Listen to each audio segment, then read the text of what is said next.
My name is Hayley Griffin. Sit back and I hope that you enjoy my reading.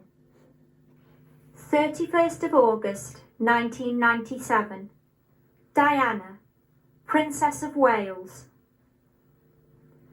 A pale moon hung low on the edge of the sky as the first sounds were heard from the wakening cry. No other words spoken except the word why. The day that the light went out.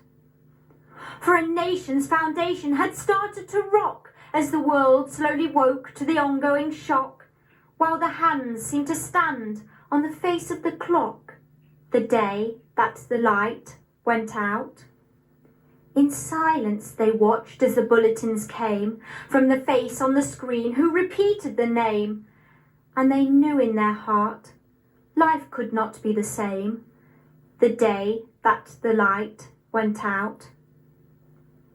Then a strange thing occurred, of which nobody planned, as a wave of emotion swept over the land. They were moved as of one, but could not understand the day that the light went out. In their thousands they gathered, denying the hours, standing outside gates of the ivory towers, while the pavements burst forth with a carpet of flowers. The day that the light went out. Too soon for the people, the hour was run, and with their heads bent in silence, they acted as one, while they whispered goodbye to the vanishing sun. The day that the light went out. And I looked in their eyes, and I noticed the pain, in the knowledge that only the memories remain of the light that had shone, but could not shine again, since that day that the light went out. Friendship, by yours truly, Hayley Griffin. I was crying, and you made me laugh, as joy rippled through my heart. I was lonely, and you gave me love, a base on which to start. I was angry, and you listened through, and eased my restless tongue. I was jubilant, and you shared with me a joyful living song. I was tired, and you let me sleep, until dawned a fresh clean day. I was incomplete, and you made me whole. You brought colour on your way. Selwyn McGrigger was sat by the river. He'd baited his hook with a pound of pig's liver, while laid by his side was his hot porridge gun. He was keeping a promise to Gilbert, his son. For early that day, young Gilbert had been down to the river to wash his ears clean. Now stop it, you hear. It's quite naughty to laugh, just because Gilbert's ears were too big for the bath. That's why it occurred every Saturday morning. The bell in the town hall would ring out a warning, for this was the day that young Gilbert to cheers travelled down to the river to wash out his ears. The traffic was halted, for everyone knew the speed he could reach when a northern wind blew. With his feet on the crossbar, he passed through the throng as the wind filled his ears and just blew him along. Then once at the river, young Gilbert would float on his back as his ears made him act like a boat, where the lapping of waves slowly rocked him to sleep, so he knew not of the stirrings that came from the deep. For it seems that the river did hold a surprise, a crafty old pike, most enormous in size, whom it seems that for months had been trying to find a way to enact what it had on its mind. Then slowly and silently out of the deep it glided past Gilbert, who floated asleep. Upon reaching the bank of the river, the pike leapt out of the water and stole Gilbert's bike, and once in the saddle returned with a flash to the deep riverbed with an almighty splash. The noise was enough to disturb the lad's sleep, as he saw his bike vanishing into the deep. Young Gilbert got dressed and was shouting like mad. "That's it! Just you wait! I'm fetching me dad!" As the bubbles appeared, young Gilbert could tell that the thief had his bike and was ringing the bell. When Gilbert reached home, he was nearly in tears as his dad listened to him, inspecting his ears. "They're still a bit dirty, but don't worry, son. We'll go get your bike. Fetch me my porridge gun." And once at the river, he set out the bait, then closing his eyes said, "Now, Gilbert, we wait. You be the lookout, and using your ears, wake me up, son, when the monster appears." Well, they waited in silence, with never a word. Then out of the depths of the river it stirred. Ignoring the liver, it rose from its place, and lay looking at Gilbert, a smile on its face. Then shaking his father, who woke with a roar of anger and rage at the sight that he saw, out there on the river and riding the bike and winking and waving, a large grinning pike. Well, Selwyn jumped up, feeling terribly bold, grabbed the hot porridge gun that by now had turned cold, and aiming the weapon, he smiled as he said, "I'll fill you with porridge, I'll blow off your head." As he squeezed on the trigger, heard only a click, for the porridge had cooled and by now was too thick. It just trickled quite slowly and fell with a thud, where it turned hard as rock as it mixed with the mud. Then the pike had hysterics as it rolled in the swell, doing wheelies and tricks as it rang Gilbert's bell. "Ha ha!" he retorted and chuckled with glee. "You can do what you like, you'll never catch me." This made Selwyn angry. He beckoned his son and explained to the lad about what must be done. Then the pair became busy, and after a while had small lumps of porridge all stacked in a pile. The pike all this time was enjoying the treat as he yelled, "Look, no hands," while he stood on the seat. Yes, he thought he was clever, but got a surprise by a lump of cold porridge between his two eyes. Then another lump hit him and brought him to tears as the pair fired lumps from young Gilbert's ears. Then a really large lump hit him clean on the head, and he fell from his bike and was totally dead. Then tying the fish to the bike by its tail, they left, using young Gilbert's ears like a sail. Then they lit a big fire and roasted the beast and invited the whole of the town to the feast.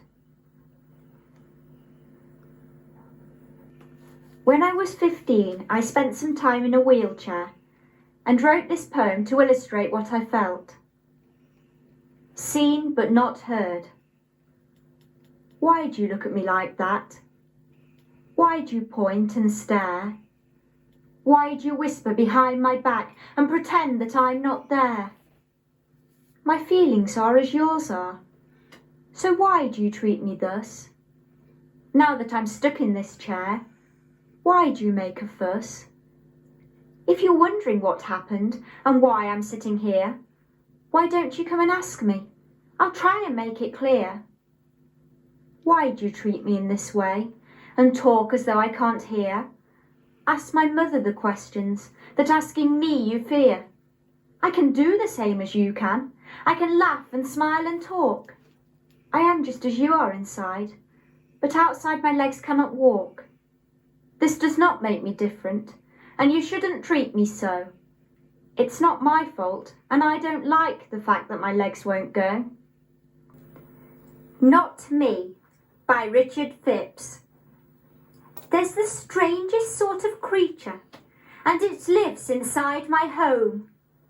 But only when my kids are there, never once when I'm alone. Now I don't know what it looks like, but it's busy as a bee. And it's often very noisy, this creature called Not Me. The other day when I was painting, there were handprints on the door. Now I am almost certain that they were not there before. So I shouted at my children and called them all to see. Then I asked them who had done it, and they all replied, "Not me." So I scratched my head a little, and I let the matter pass. It was then from out the kitchen that I heard the sound of glass. Well, I dropped what I was doing, and I rushed into the room, where I caught my eldest daughter with a dustpan and a broom. Well, it didn't take a genius. 'Twas plain for all to see. When I asked them who had done it, the answer came, "Not me." I thought I was going crazy. Surely I was off my head. So I stopped what I was doing and wandered off to bed. My eyes grew kind of heavy, and I slipped into a dream, when suddenly, to my surprise, I'm awakened by a scream. I leapt from off my bed, and I was with them in a flash. There I saw upon the carpet a pile of smouldering ash. Well, I looked at all my children and said, "Answer truthfully." They licked their fingers, slit their throat. In chorus yelled, "Not me." So I hunted high and hunted low, but nowhere could I see this wicked little creature that my children called "Not me." Then I told the story to my friends, and it seems I'm not alone, for all my friends with children have got "not me's" in their home. Old Jip by Richard Phipps. Old Jip with a start gave a whimper, with his head on his paws by the door, lay looking across at the corner, where his master was laid on the floor. He knew there was something the matter, 'cause always at this time of day, with his red rubber ring, he and master went up to the top field to play. Old Jip trotted over to master and nuzzled up close to his face, but master gave only a slight moan. Of his breath there was hardly a trace.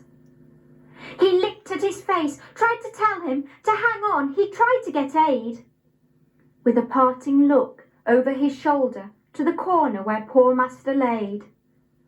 Old Jip gave a bound for the doorway, but discovered the door locked and barred, and the way to get help for his master lay out through the door, across the yard.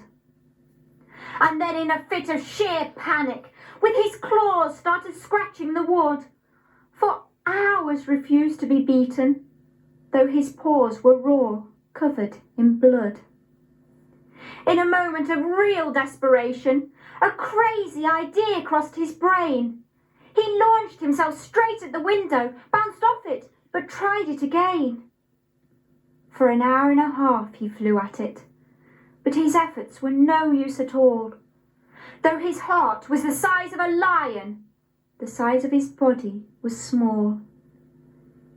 With tears rolling down his sad little face, and a body all crippled with pain, and just enough strength in his poor little legs, crawled back to his master again, with a heart that was heavy with sorrow, nuzzled up to his master and cried, "I cannot get help, please forgive me."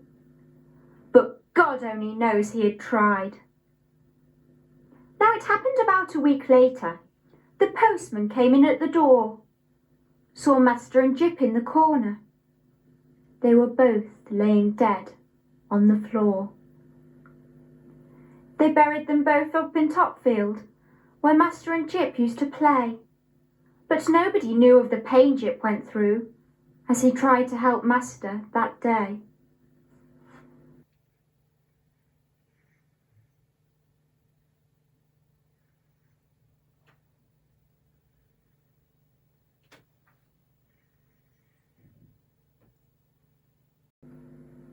Massacre at Dunbline by yours truly, Hayley Griffin. The door banged open, children gaped, eyes wide with terror. One screamed and clutched the hand of another. 3 sat in a group, confused, but not unaware. A sob erupted and was instantly muffled by the protective hug that one child offered to his playmate. A little girl rose, pushed hair from her eyes, and crossed the long room, with small hands ready to comfort. The teacher, ashen-faced, gathered up little children. Too late. A week or two later, when the stains of blood had been wiped away with despair, groups of small children filled the playground once more, and 16 small graves had been lined with teddy bears and flowers, watered by tears of love. A 17th, unmarked grave stood bare, covered in kicked clods of mud, hosting weeds tangled as his mind. There were no tears for the lonely gunman. No Change by Richard Phipps. I hate your wealth, the life you lead. I hate your empires built on greed. I hate the way you rob the poor.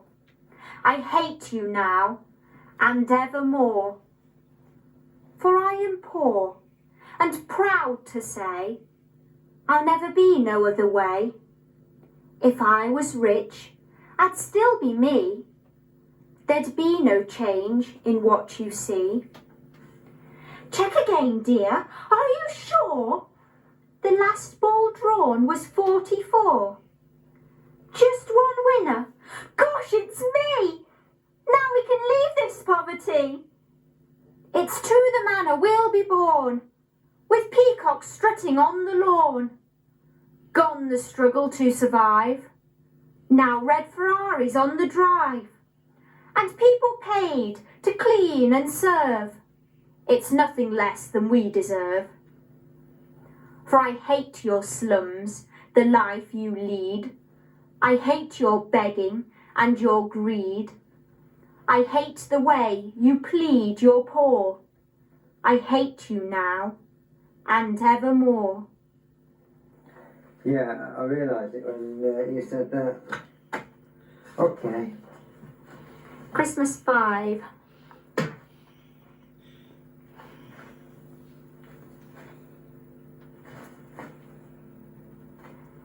Welcome to Christmas by Richard Phipps. We've decked the tree, we've wrapped the presents, we've iced the cake, we've plucked the pheasants.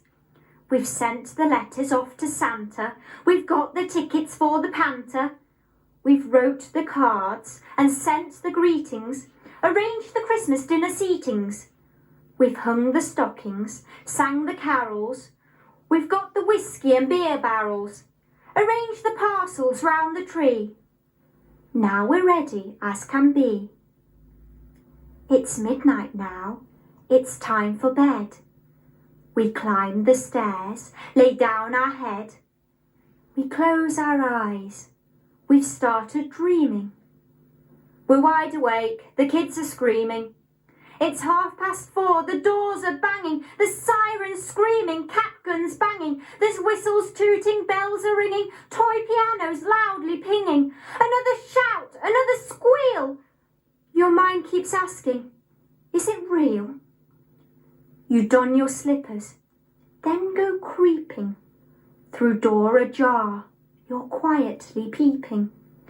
See little faces bright and cheery, and in your mind that's still quite bleary, a sight to make your heart feel glad. Here's Christmas for a mum and dad.